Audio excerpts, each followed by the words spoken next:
ayan po yung mulberry. Pinakuluan ko ng 1 1/2 glass of water. Kasi maliit lang naman yung nakuha ko na mulberry. So, pakuluan lang muna natin.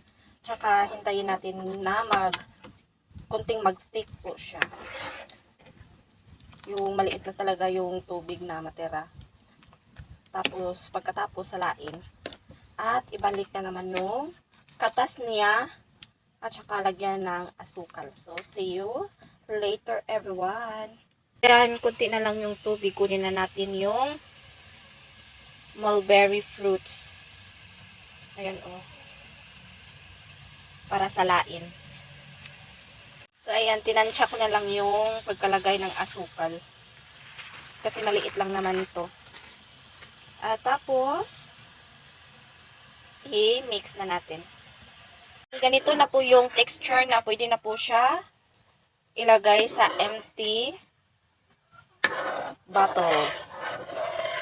Ayan, o. Pwede na kayo bumili ng tinapay tsaka isaw-saw to, o. Ayan.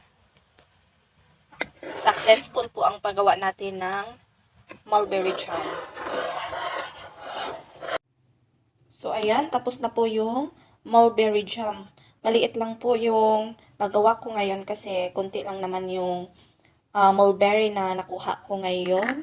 So, okay lang naman kasi laking tipid na rin para sa spread po sa tinapay, 'di ba? Malaking tulong po talaga pag may tinanim ka at marunong ka din gumawa ng mga kahit ano. So, ayan po yung mulberry jam natin. Ayan, oh.